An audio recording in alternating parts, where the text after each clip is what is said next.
Welcome, my peoples. We're back, and this is episode 7 of Lessons Learned. Once again, where I just give my insights on the current climate in life, whilst also reciting my own trials and tribulations for the benefit of those to really embrace their individualism for their own self-betterment. But enough chat. The message today is practicality. Now, I'll assert it like this, straight off the rip, off the bat. Hey, so it's like I'd be lying if I say I'm a monk at the top of the hill. I do get triggered, and it's like I let people's insecurities trigger me, and I'm gonna get to the point how and why. So let's say I'm healing. I've been healing my whole life. That's not for people to know, that's for me to know. But the last 7 years has been torture. I've tried to be Superman whilst building up strong foundations, sowing seeds into fertile ground so a tree can grow. Now let's say, I'll try to treat people how I want to be treated. But am I being practical? Is that practicality? Now, I'll give you an example. Everybody says, peace, this, peace, blah, blah, blah. But they get triggered by someone who's actually at peace with their reality rather than upset with their reality but faking peace to attract a new reality, if that makes any sense. When you can just embrace your truth that will set you free, so then you can build your reality from scratch, the ground up, and it will be the actual reality. It won't be an illusion. So you won't project onto a different individual. Now, you might say, what does that have to do with practicality? And I'm going to let it land. So let's say there's people, I'm a healer, I'm a guru, I'm a this, I'm a that. But they sell you things. My course costs this. Book a reading for this price. This, that, and the third. Now, if one was healed, you would overstand and you would know. It's not about finances, If whatever you've gained freely, the same knowledge you've gained freely, the same liberation, the same healing, you was once in a deprived state, wouldn't you want to repay that upon somebody without cost? Because you know what it would have done for you. Did you pay for your healing? But yet still you charge. Now let's say if a correct healer, somebody that's doing things unconditionally, comes on the scene, you will have people projecting or insecure or do things that knowingly will have somebody, I wouldn't say fall out of purpose, but they're wanting a reaction. It's like if you see a sleeping lion in his habitat and you poke him and try and drag him in the zoo, there's going to be a reaction.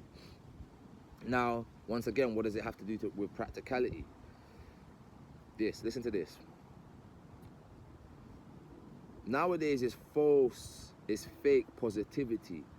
Those people that's even teaching you about positivity, forgive me, are not implementing their same steps into their life. They're not being practical.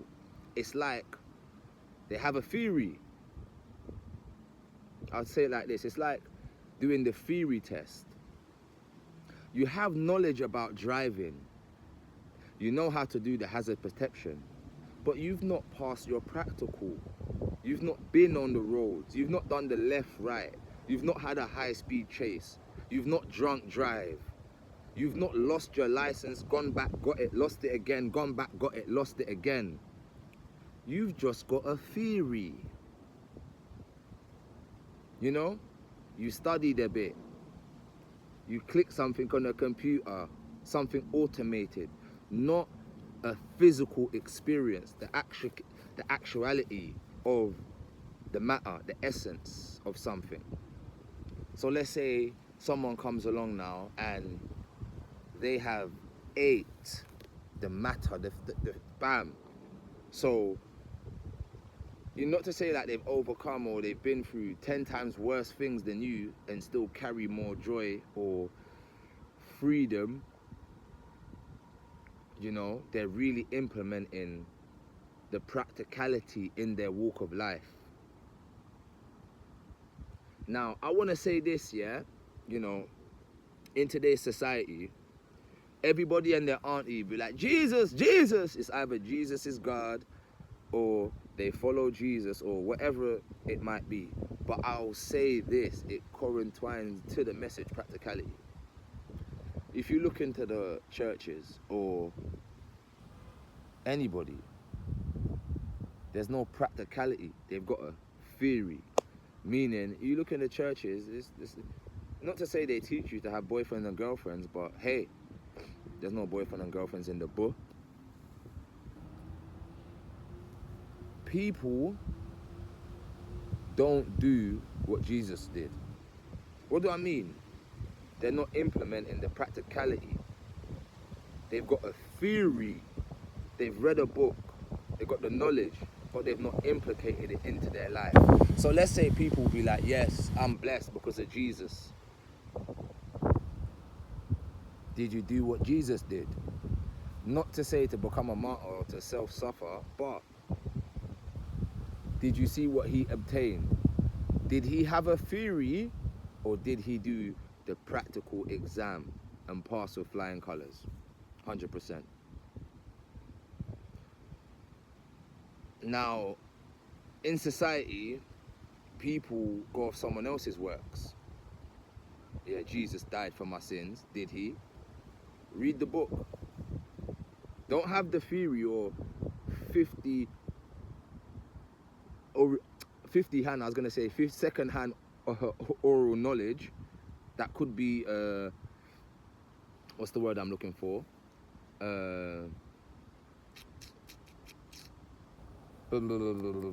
Devastated. No, that doesn't really, dismembered. Do you understand? So you're going off someone else's works, their O10 works that could be dismembered, and it's like, okay,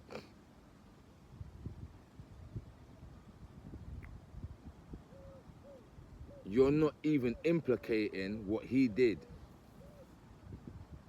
in theory. You're just living your life off of a theory that because he really had the practical and done whatever, it gives me the free will to slip every time and say, hey, you know what? He died for me. Now, I say all that to say this. Could you imagine Jesus saying he's a healer, saying this, saying that, saying whatever, he's a prophet, whatever he's saying, yeah? He had the theory, but also did what? Did the practical, implicated it.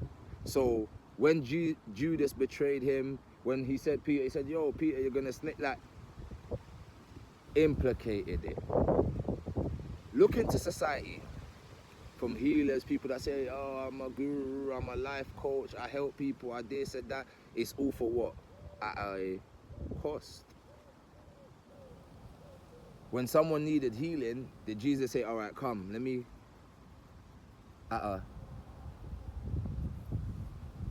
So, you must know, because did not the scribes and Pharisees say that Jesus was casting out demons with the power of Beelzebub? So are there healers and gurus and these people just operating in the dark power? So if they see something of the light that they really can't comprehend, And this will correlate to another thing. Watch this now. So, practicality. So there might be people that say, like I'm saying, Jesus is God, all of this, all of that. But then, in the end, what do you mean the end? The end. Yeah, the end of an era, the end of whatever you want to say, there's only 144,000 chosen. 144,000 in the whole world? Yes. Check the population of the world. So how is it nowadays everybody and their cat is a guru, a life coach, a healer, a this, and it's at a cost, when the book itself come, so your soul may live without money, without cost, come by without it. Not to say you don't have to set up your things and whatever, but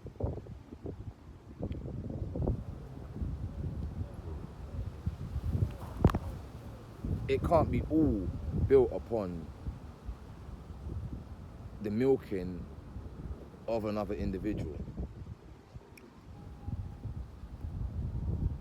In the days of old, they bartered and not with finances. Gold wasn't even the strongest commodity, it was silver. And I'll say all this to say this, Jesus didn't even hold the silver.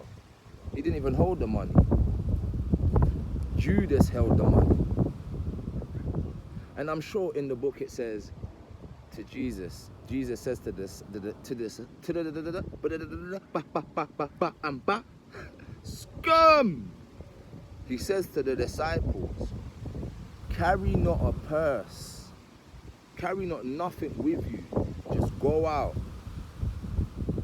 spread the good things, yeah? The Spirit will be with you.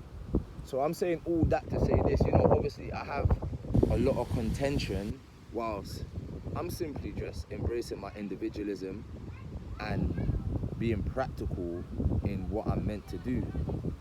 And it's like I'm always at loggerheads with other individuals. And it's not like, oh my gosh, whatever, but it's like, no, real stuff. I really want people to know, have they just got a theory and not a practical? So if they see somebody that's either failed, lost their driver's license 5 times, you will project. Your insecurities would manifest on impact, on arrival, on eye contact, on acknowledgement of knowing of the existence of a said individual like that. It will be that. Why? Because not to say you're living in a bit of a facade, but remember, what did Jesus also say? He's come with a sword, the truth shall set you free. A lot of people would love to just be in that comfortable state where I can live in my life because I'm comfortable in it, and I can also educate people in how to be comfortable living in their own life rather than to really set people free. So do you know what I'm saying? But some people don't really know how to set people free because they've not actually set themselves free yet. Because once you set yourself free, it's like me now being free on this grass. Limgardium levitosa. And it's like, what do I do? Where do I go from here? The world is my oyster. I don't have a person to please. I don't have nothing. Everything is stigmatic. Let's say right now, if I said to myself, you know what? I just want to have a sleepover in this park here. Everybody will be, oh my God, oh my gosh. Why not? I'm sovereign, I can do what the hell I want. And not even just that, but what says that you can't? If that's something that brings me joy or brings me at peace, who's to say that isn't right? Look at all the degeneracy, nastiness, wickedness going on in society, and everybody's like, yes, cheerleaders. You understand? No, you're on the wrong track. You're left behind. You're this and you're that. No, there's 144,000 that should be pushing a certain narrative. Do you know the world's population? Look at yourself in the mirror and say to yourself, do you feel like you could be one of those 144,000s? Or are you simply someone that's just like, do you know what? I'm just trying to cut through. I'm pushing religion, I'm pushing this, I'm pushing whatever. And I'm just going to do it because the bread and I got to leave this for my family and the.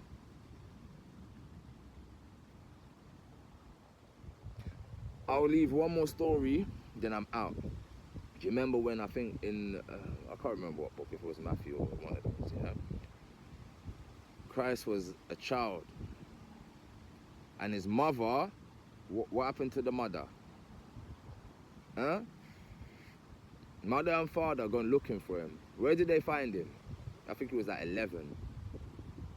In the what? Synagogue. He's like, what you lot doing talking about you're looking for me? You lot know already.